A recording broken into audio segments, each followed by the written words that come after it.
Chris Carter here on the Locked On Steelers podcast. Today, I want to talk to you guys about this notion of the trap game. Steelers, Browns. Browns have had a terrible season.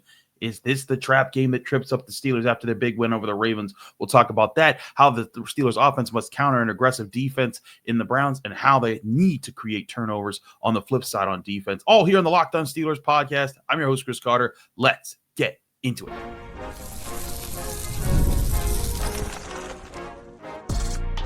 You are Locked On Steelers, your daily Pittsburgh Steelers podcast, part of the Locked On Podcast Network, your team every day.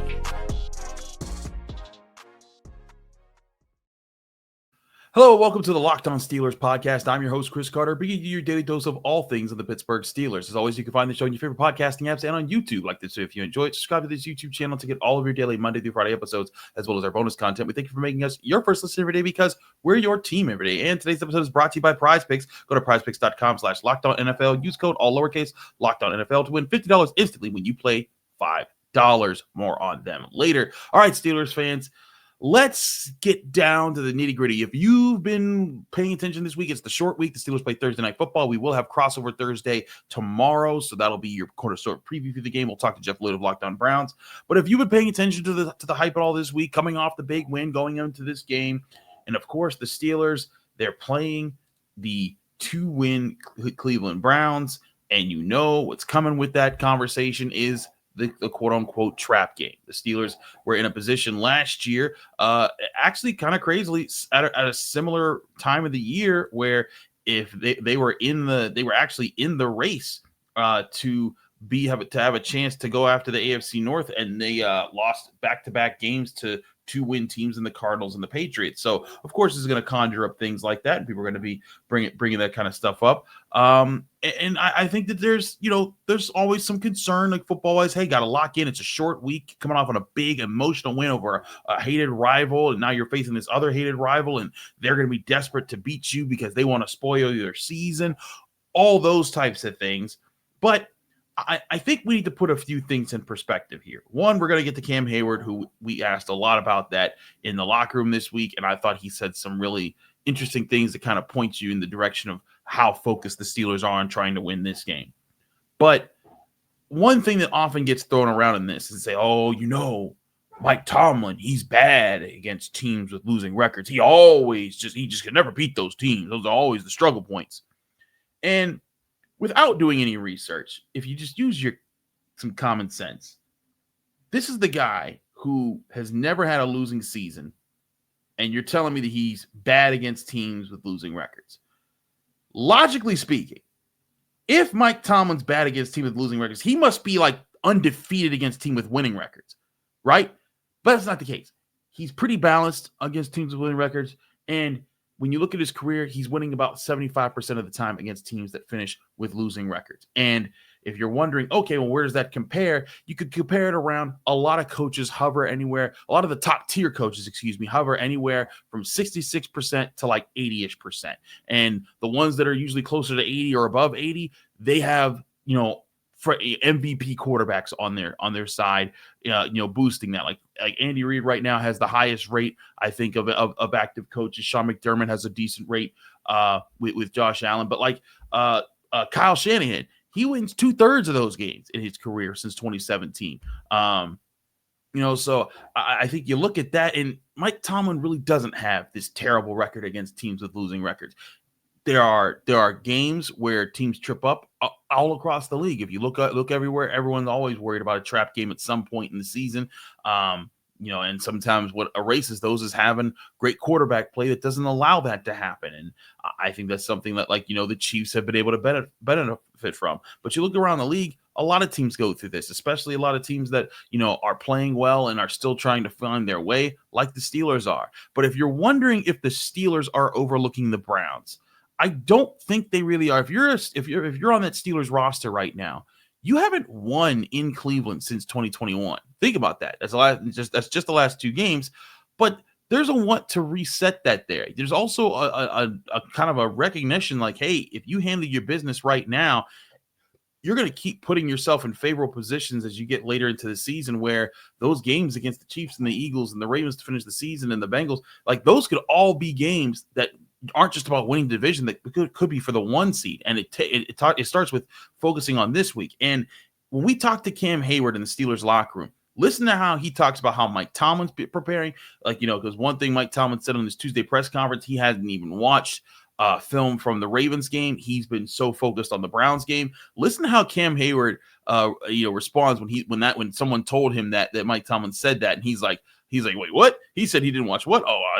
That's right. He did watch the film with the Browns, because that guy, that's all he does is watch film on other teams. But then listen to how he talked about the Browns, the respect he gives to what the matchup brings and what they're going to do.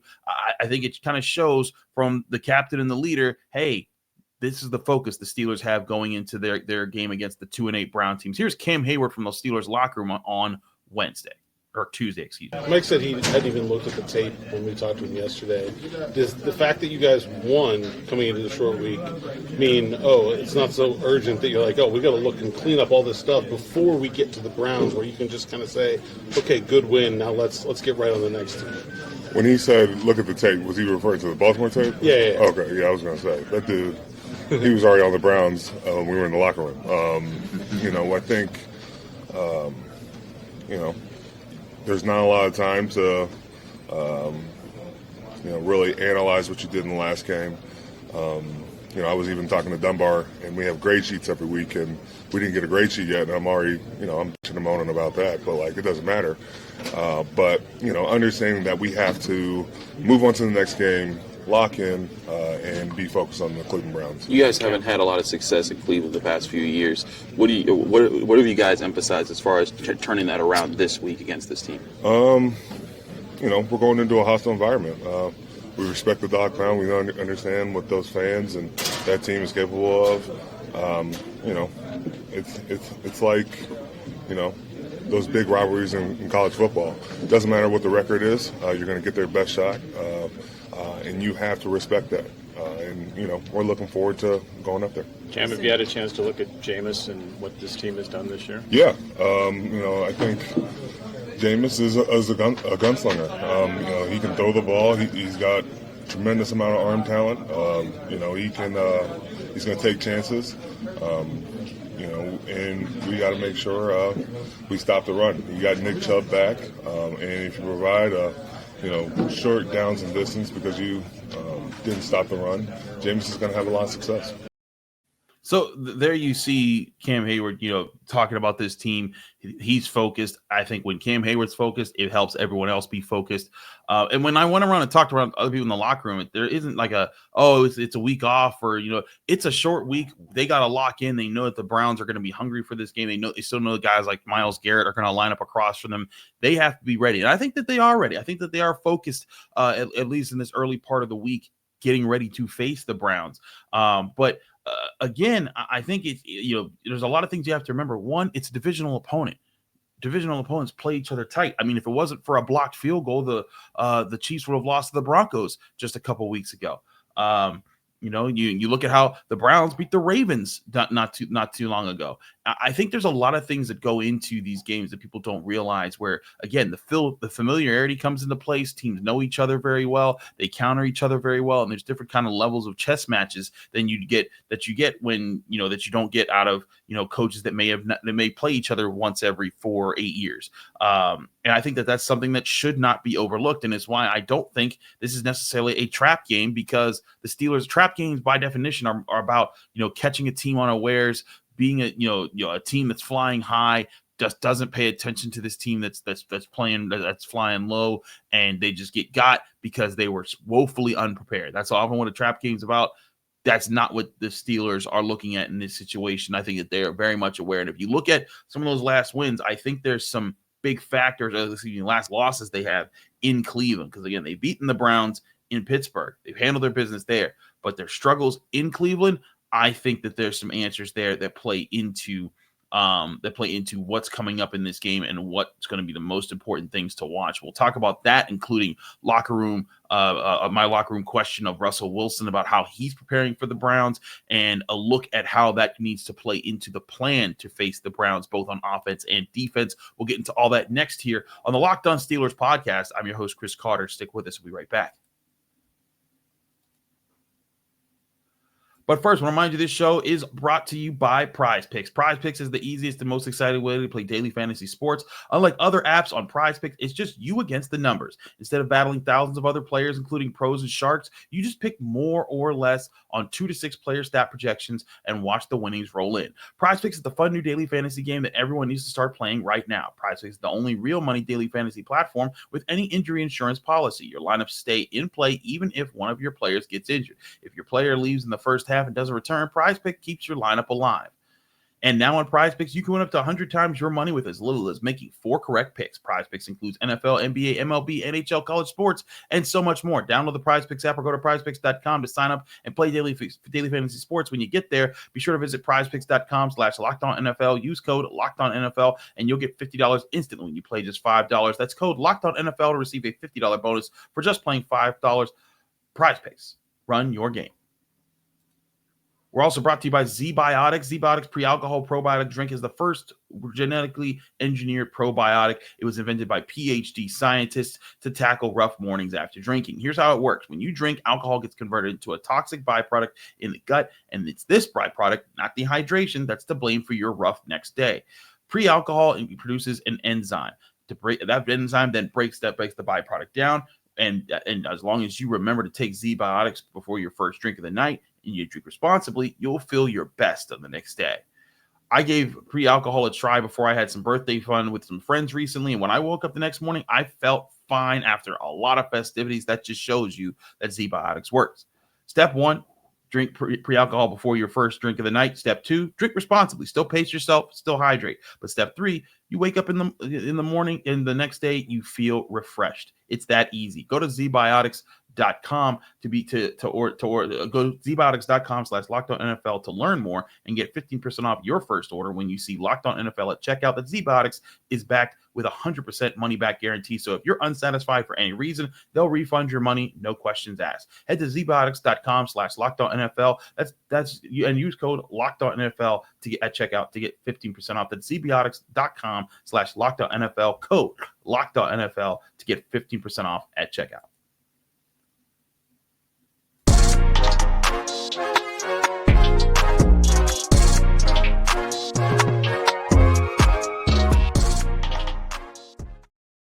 Back here on the Locked On Steelers podcast, I'm your host, Chris Carter. We continue our show here talking about this Browns game. Again, I don't think it's a trap game, but I think it's one that they do need to lock into. And let's look at the last 2 times the Steelers have played in Cleveland, because they haven't won there since 2021, Ben Roethlisberger's last season. And that was also a close contest. That was old man Ben Roethlisberger in that game. I think Pat Freiermuth maybe had 2 touchdowns. I know he had one of a crazy touchdown, maybe his best touchdown of his career still in this game. But let's look back and find some common threads with between those 2 previous games in Cleveland. We first go back to 2022 when it was Mitch Trubisky. The Steelers were coming off a 1-2 start, and they go into this game. Actually, it was a 1-1 start, but they go into this game with Mitch Trubisky. He goes 20 of 32, 207 yards, no touchdowns, no interceptions, very protective of the football. The Steelers can't really run the football that well.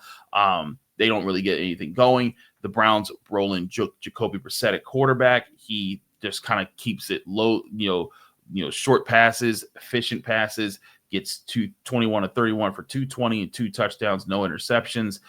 The Browns roll to a 29-17 win as the Steelers defense struggled to contain the safe passing game that was pretty consistently just nitpicking at the Steelers. Nick Chubb also went off in that game, 23 carries for 113 yards and a touchdown. Let's then go back to last year's game when it was Kenny Pickett at quarterback, and Kenny Pickett had a rough game. The Steelers lost 10-13. 15 of 28 was Kenny Pickett for 106 yards, no touchdowns, no interceptions. Again, being very protective of the football, but not scoring, not making progress with that. And you look over across the way, the Browns had Dorian Thompson-Robinson at quarterback. They just said, hey, don't lose us the game. He didn't even have a really good one, 24-43 for 165, 0 touchdowns, 1 interception. That was a pass rating of 54.9, but he made few enough mistakes for the Browns to be able to keep their pace of play, lean on their defense, and get a tight win, 13-10 over the Steelers that year. And if you look at those 2 situations, what's the 2 things you have in common? quarterbacks that aren't making enough plays. And that's why it's going to come down to, in my opinion, Russell Wilson not necessarily having to be the savior, but again, just making the right reads, making enough plays, getting the ball to the Steelers playmakers, and letting them put points up on this Browns defense, because that's what's going to that's what's going to set the pace of things. But this is also a Browns defense that loves to be aggressive. Jim Schwartz, the way that he coaches them, they fly. They press you. They're physical. They blitz you. They try to disrupt your timing. They try to make everything harder on you. Granted, the defense right now struggling. They allow 24.8 points per game. That's in the bottom third of the league right now. They're not even stopping the run too well. They're allowing 130 yards yards per game on the ground.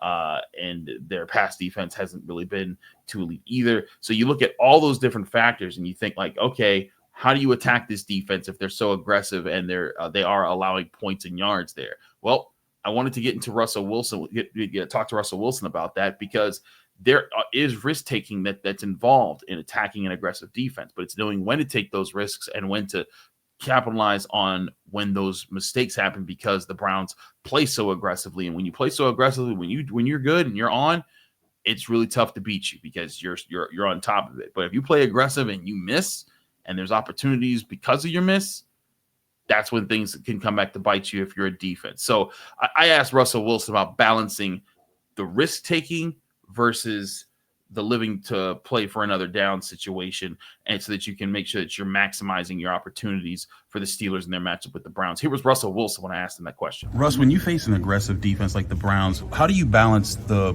will, to make the play in the moment and take what's there with living for the next play because of how they try to press you guys, blitz you guys, and make plays like that? Yeah, played these guys last year. They're physical. They fly around. They do a great job. Like I said, they're really well coached.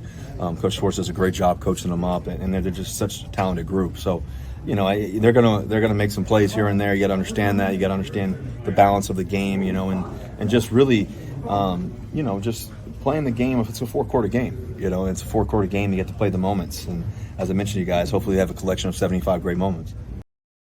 Now, Russell Wilson talking about it there. I think one thing is really going to come down to him. And again, this could be the difference maker. The last 2 games they've lost in Cleveland, bad quarterback play. If he can understand where the Browns are coming from more often than not in this game, counter their pass rush, counter their blitzes with effective quick throws, they get the ball out the hands and give the Steelers chances in certain plays to turn, quick, safer passes or quick and easier passes into bigger plays. That could be the key that uplifts the Steelers in this game, is getting some of those big plays early. Because I really do think the Steelers defense is also is lined up and ready to go for this game against Jameis Winston. We'll talk about him after the next break. But again, I think a big part of this is going to be about countering that aggression that the Browns want to use on defense. When I say aggression, they want to press you, they want to blitz you, they want to throw off your time, they want to dictate the pace of play to you. You must dictate the pace of play to them, and that's going to involve a balanced attack, like we've been talking, spreading the football around, not letting them lock into one guy, or 2 guys, finding a way to strike that chord. That's going to be a big challenge for the Steelers in this matchup with the Cleveland Browns on Thursday Night Football in Cleveland. But again, I think this is still very doable for the Steelers to kind of go in and still control things. But part of that's going to involve this offense taking advantage of those aggression, but it's also going to involve the defense taking advantage of the Browns' aggression with how they're throwing the ball, because Jameis Winston's their quarterback. And if you know anything about Jameis Winston, he likes to go for the big play. So when that happens, let's see if the Steelers can capitalize on it. We'll go into some more numbers there and some breakdowns on why the Steelers defense, or how the Steelers defense needs to go after Jameis Winston in this Browns offense. All that next here on the Locked On Steelers podcast. But first, remind you, this show is also brought to you by Hillsdale College. The time is our most precious commodity, so don't waste it scrolling through some mind-numbing content for hours and hours. Spend it wisely and improve yourself with our sponsor, Hillsdale College. Hillsdale College offers more than 40 free, and that's right, free online courses, including Constitution 101, Intro to Free Market Economics, The Great American Story, Rise and Fall of the Roman Empire, and so many more. All of Hillsdale's courses are self-paced so that you can start whenever and tune in wherever. Plus, you can go deeper with readings, quizzes, discussions, or just enjoy the lectures. Go right now to hillsdale.edu/lockedon to enroll. There's no cost and it's easy to get started. That's hillsdale.edu/lockedon to register. hillsdale.edu/lockedon.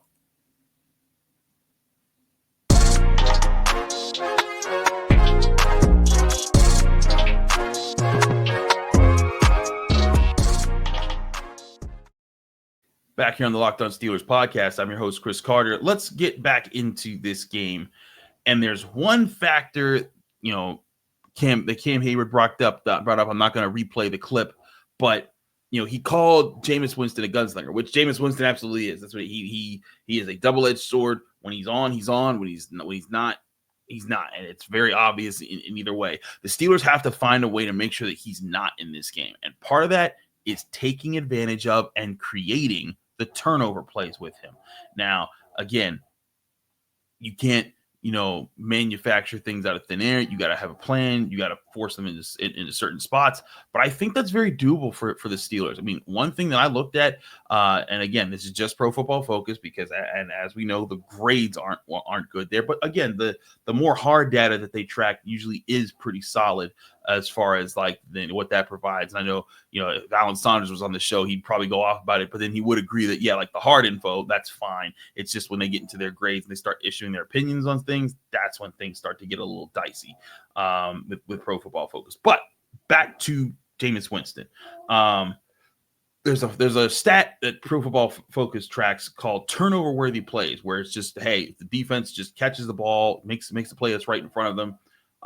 This should have been a turnover, even if it wasn't. And according to Pro Football Focus, Jameis Winston has had 7 turnover-worthy plays since in the last 4 weeks of play. We're in week 11 now, and in the last 4 weeks, we've seen that kind of situation play out for Jameis Winston, where he's put himself in there. Now, to Jameis Winston's credit, he's only had the 3 interceptions that were thrown against the Chargers.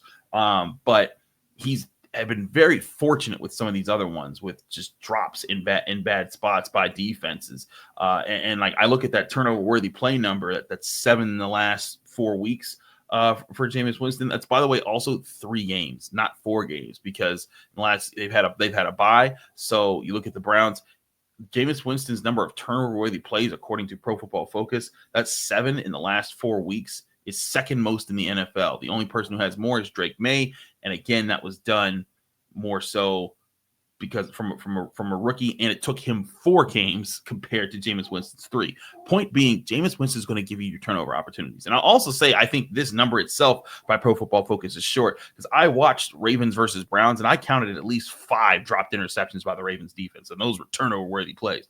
But again, Jameis Winston's going to be there for this defense to attack and get turnovers on, but they got to put him in situations where he has to be aggressive. You go back and you look at those 2 wins that we talked about where the Browns got those wins over the Steelers. It was Jacoby Brissett sticking to a game plan, being conservative with his throws, not letting the Steelers beat him. Same thing for Dorian Thompson-Robinson. Both those quarterbacks were tasked with, hey, don't lose us the game. Take what's there if something's there, but there's not going to be a whole lot to try to take advantage of there. But Jameis Winston is a quarterback who does try to take advantage of a whole lot, who does try to, again, he's a gunslinger. He wants to go for the big play. That's what he's about. When he does, the Steelers have to be prepared to bottle it up.